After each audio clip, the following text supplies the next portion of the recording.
Welcome one of my best friends, Ambassador Darik Alexander. That's what we are made of. Yes, we are.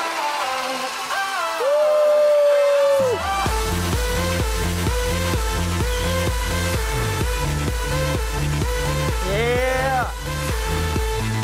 Okay, you're up.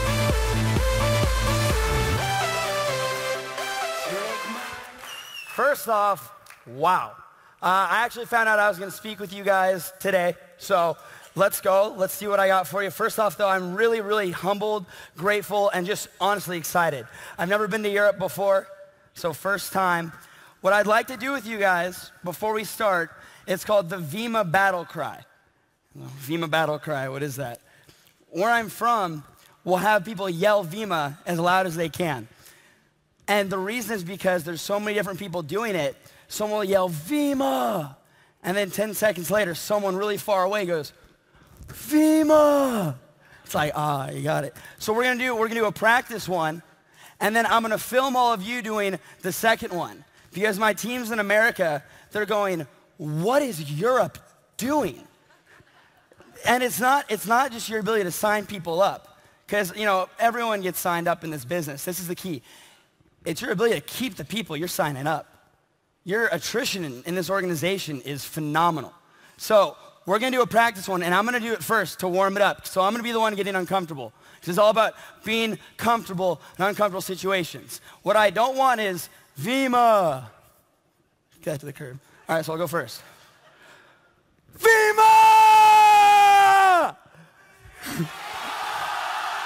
Okay. All right, so we're going to film this. Hold on one second. I'd like everyone to stand up. Vemma Battle Cry. And I'm going to go 1, 2, 3. Okay.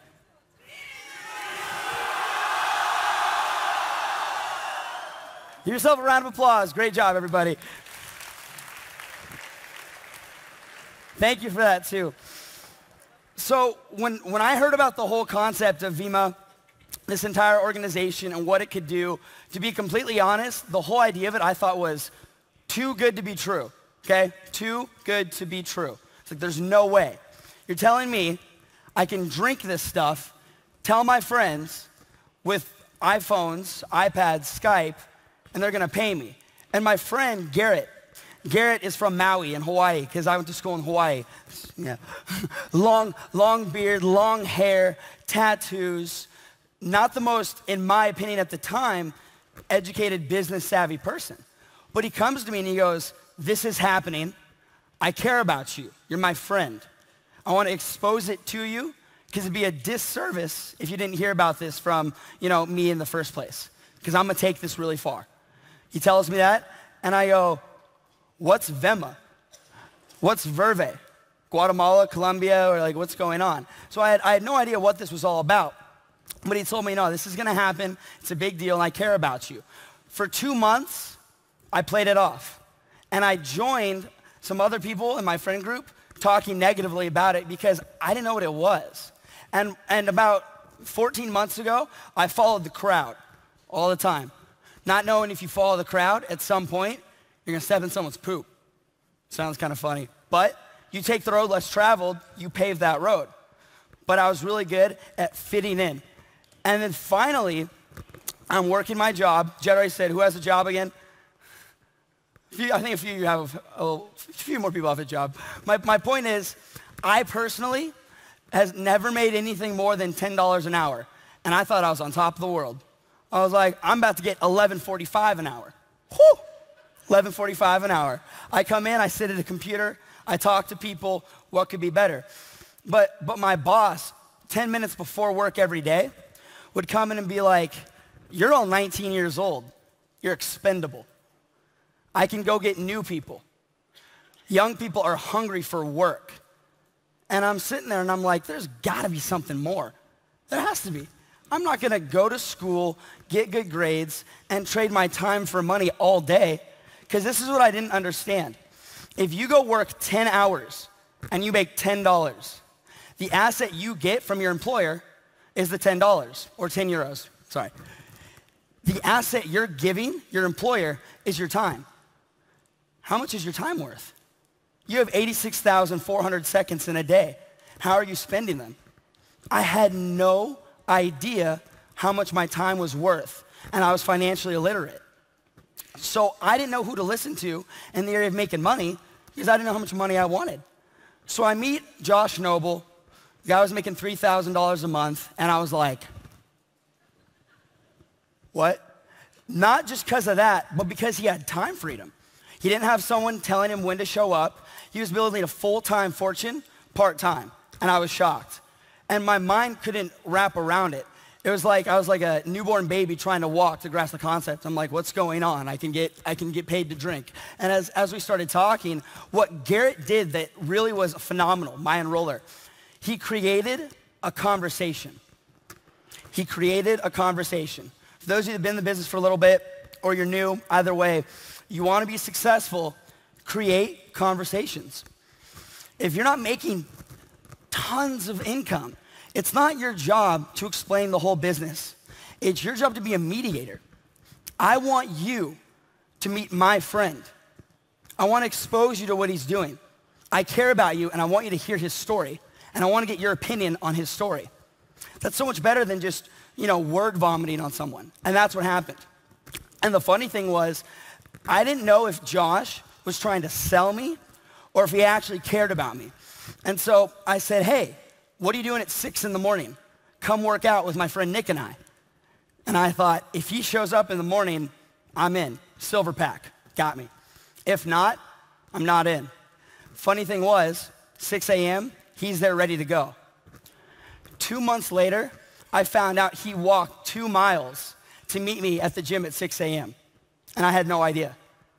So that's what really got me involved in Vemma because, this whole organization and the multi-level marketing industry, the network marketing industry, it's not really about the money, it's about the freedom.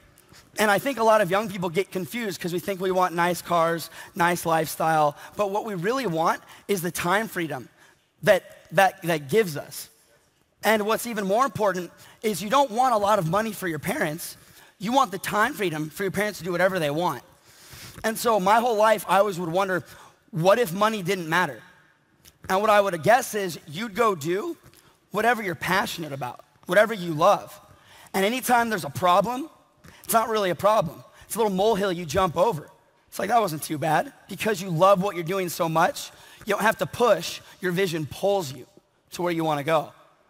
And so in Vemma, what I noticed was through the last 14 months, it's not that I gained income, it's that I gained time freedom, more importantly, with a family.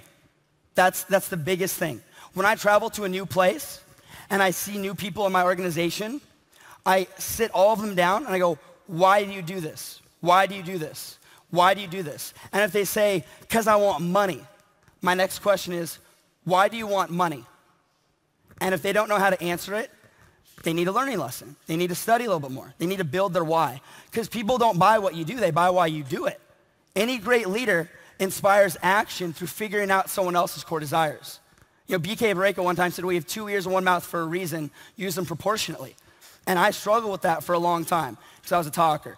I realized I was talking all day and I wasn't listening. And we say, you live and you learn. I think it's better to listen and learn. So you build a culture with people. No high fives, just hugs. Anyone in this business, give me a hug, man. I'm honestly I see this as a family environment. So we really built a core family, and that's what made this big. So that when someone's not calling you, who got on board excited, and they're not calling you because they can't bring people to events, or they can't sign kids up, and they're feeling discouraged, you can hit them up and go, hey, remember when you got on board and told me why you wanted to do this to retire your mom? What's happening right now, that's the prologue to your story of success. You need that, because what's a story without any action, without any turmoil? It's boring. I have about 4,500 people in my organization. Guess how many have gone through my business? 13,000. That's not 8,500 failures. It's 8,500 learning experiences over and over and over again.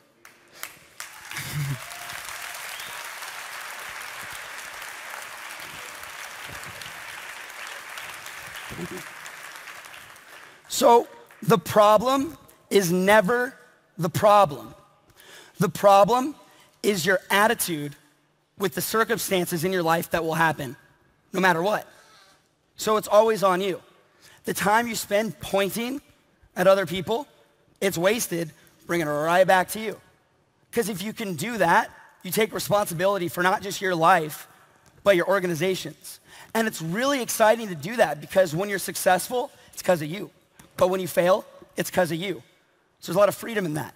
So before I get off, there's a few things I want to talk about. I want to talk about being the change you want to see in the world, starting with yourself. Who here?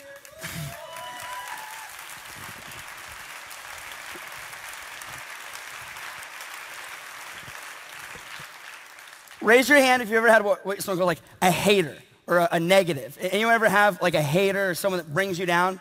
I want to talk about that word hater. I want to look at that. Because what I've noticed in this business in Vemma, we talk about the haters. Oh, they don't want to do it. Oh, blah, blah, blah. I don't think haters exist. I think they're fabricated. I think we create haters. And I think the truth is, sorry, don't flatter yourself. You don't have 100 haters. You really don't. You probably have like 5. And the truth is, if you follow what professional network marketers do, what some of the best do, these royal ambassadors, I mean, they tell me to like go grab their bags, I'll grab their bags, shine their shoes, I'm shining their shoes. Because you want to listen to what they say. Well, what they say is professionals, they're not hunters, they're farmers. And the whole job is education and understanding. They're consultants. You can't put everything in 5 people. Haters are created or fabricated because when your friend tells you no, you get upset. And then you talk to another friend in Vemma, and then you're talking negatively about that person. Well, how is that going to make that person feel, right? So who created that hater? We did, right? You did. So one thing that we're trying to build is a culture of change with how you interact with people outside of Vemma, but inside of Vemma too. And that starts from, as a leader, if you have someone in your team badmouth someone that doesn't do it or said no, you got to be like, hey, they weren't ready yet. It's not their time. Our job is to educate people, help them understand. It's not to force them to do something they don't want to do. Because I wasn't ready to get on board when I heard about it. I needed multiple exposures to be involved. And when I finally got on board, I was ready to get on board. If you push people to join when they're not ready, they're joining out of fear. Any motivation through fear, it's not sustainable because they don't have a really deep reason to do it.